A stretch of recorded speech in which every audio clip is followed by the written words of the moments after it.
Well, hey there. I'm in Las Vegas for ComplexCon, but I'm also on a mission to find some cool N64 games and to explore the best video game stores in Las Vegas. I'm nearing the end of my N64 quest and my journey to visit 100 video game stores. So let's get ready to flip and dip.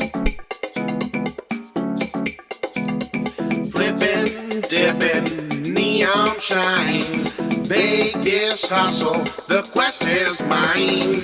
Flip it, dip it, watch it grow. Flip it, dip it, watch it grow. Flip it, dip it, watch it grow. Game collection, Vegas flow. Vegas, baby, Vegas! Flip it, dip it, watch it grow. Flip it, dip it, watch it grow. Flip it, dip it, watch it grow. The game collection, Vegas flow. Now, none of these video game stores are really on the strip. You have to go a little further out to see any of them. The first video game store I went to in Las Vegas was called Retro City Games, and let me tell you what, it was a really good video game store. I always forget to take establishing shots, but today I remembered.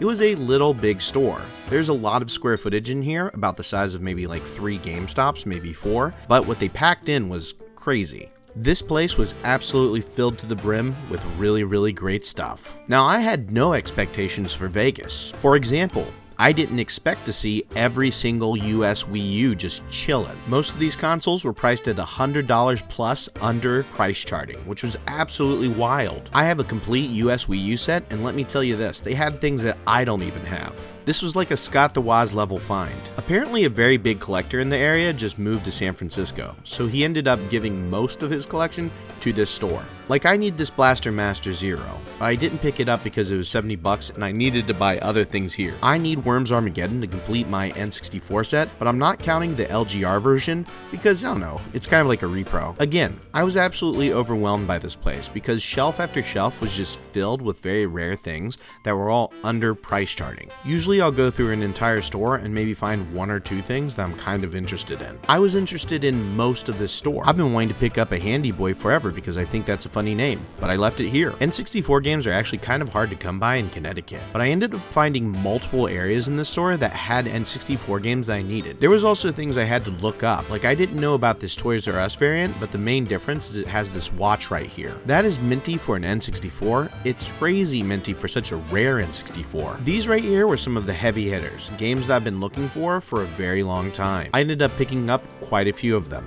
A CDX is rare, the box is excruciatingly rare, and I've literally never once seen a Genesis CDX travel bag, and I just couldn't find comps on this thing, which, by the way, it was mint. I ended up speaking with the people that work there at great length. What they told me and what it boils down to is they just have a really good reputation. This is a Laserdisc player with a swappable drive that allows you to play Genesis, Sega CD, and TurboGrafx games. It's absolutely bonkers. I am not exaggerating when I say they had so many things under price charting that I've only seen at like 1 or 2 stores period. Some of this stuff was actually so rare that I imagine you'd have to seek out the collector that is looking for this thing and not the other way around. Like 1 out of every 10 stores will have 1 TurboGrafx game complete. This one had a Fallout 2 just chillin'. After a while, I actually started to get overwhelmed because every single time I was like, oh, look at that. Oh, look at that. Oh, look at that. Everything was like an oh, look at that moment. This store was probably stocked better than 50 to 90% of the stores in Akihabara. I swear to you, this is not a play to get you to watch this video over and over again, but I can almost guarantee that if you watch this video 2 or 3 times, you would keep getting surprised by the little Easter eggs that you see all over this store. Again, so rare that there's no comps on this. Another thing I'll say about this store and pretty much all of the video game stores in Las Vegas is they're mostly like locals stores. I know I collect a massive amount of video games, but part of the reason I've always gone to video game stores when I go into a new city is because it gives me the opportunity to see a part of the city that not like a ton of people are going to. I really enjoy chatting with people and just asking them about their city and like what they enjoy about it. It really kind of makes me want to do more conventions in the future, not because I'm the type of person that other people want to meet, but because I really like meeting other people. We got to talking about my YouTube and my TikTok channel, and I ended up telling them about how I collected all the Wii U games, and that's when they started whipping out Wii U things that are super rare. This is a Wii U Ganondorf statue GameStop exclusive. I've never seen one in person, so I had to pick it up. They gave me a price I couldn't refuse on this limited edition sealed Rodea. This one's a little more common, but still, haven't seen it in person. I love PlayStation long boxes, but I haven't started collecting them yet. The person who traded in that Wii U collection also traded in all this Game Gear stuff, and some of these things I've just never seen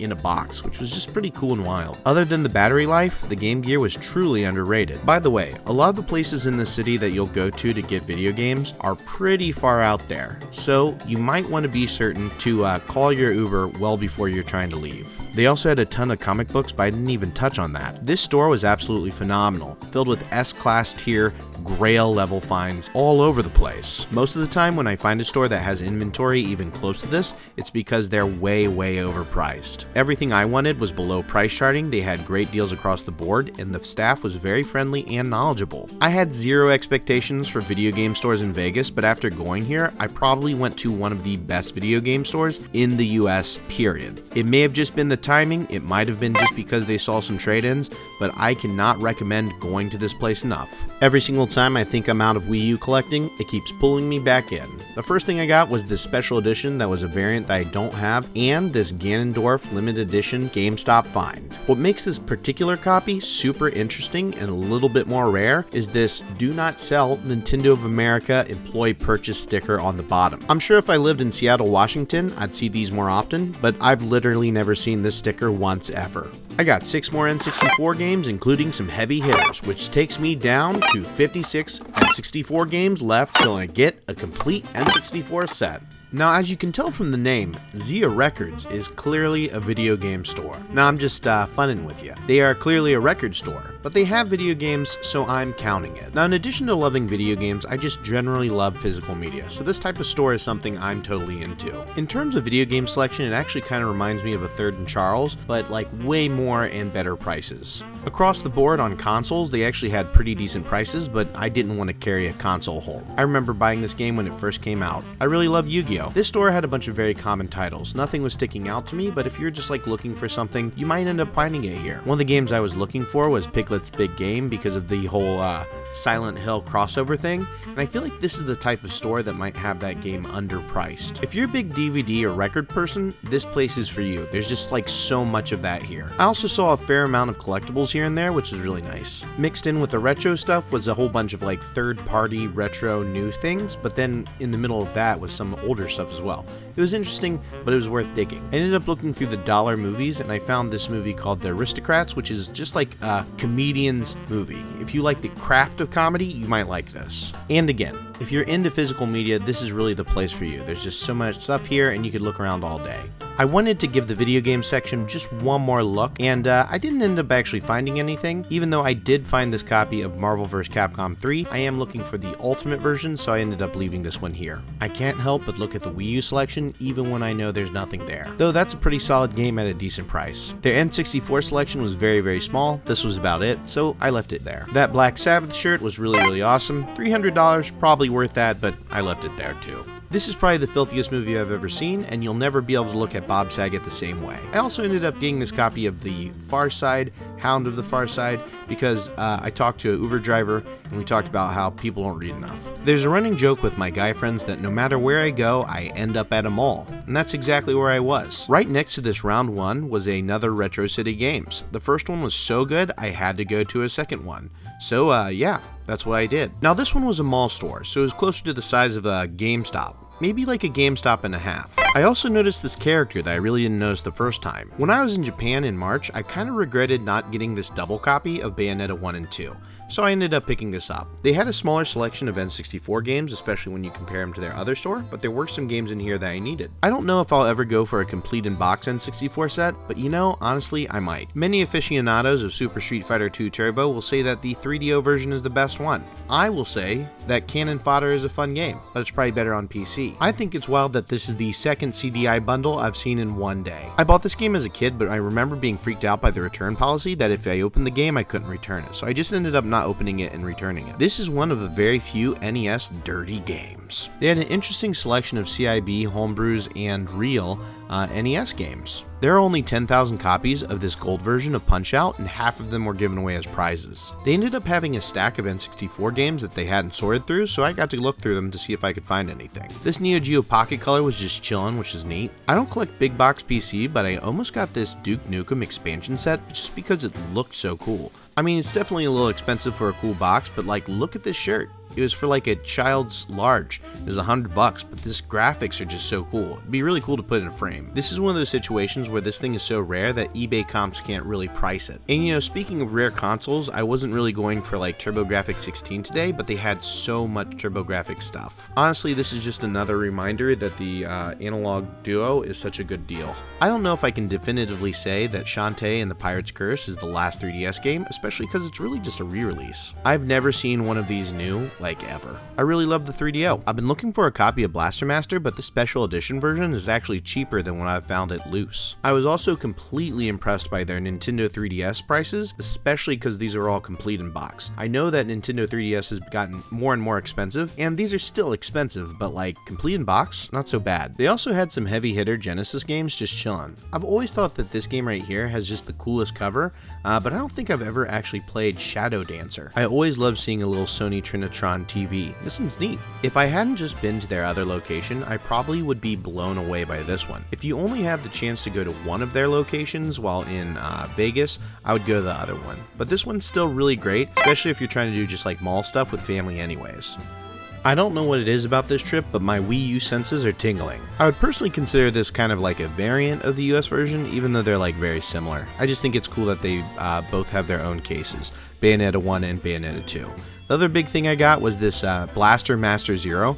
I loved this game because it was a very early game in the Nintendo Switch's library, and I had a lot of fun playing it. It plays a lot like the original NES game, but with just enough updates to just kind of give it its own spin. The main reason I got this was because one, it was already open, so I didn't feel bad opening it, but two, so that I could complete this little box set because I had the sleeve already, and I had number 2 and number 3. It was weird to me that I didn't have number 1, and number 1's actually like pretty expensive, so finding it for this price and then getting all that extra stuff, which is kind of neat and cheaper than the price of just the original game. We got a couple more games, which takes us down to 53 games until we have a complete N64 set. I'm not gonna lie, it's been a really busy day.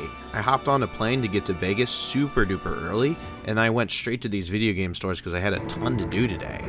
I did it again. I filmed an entire video without putting myself in it once.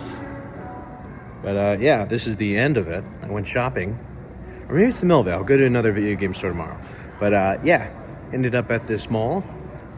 Ended up getting a bunch of games here too. Man, I'm closing in on a complete N64 set really fast.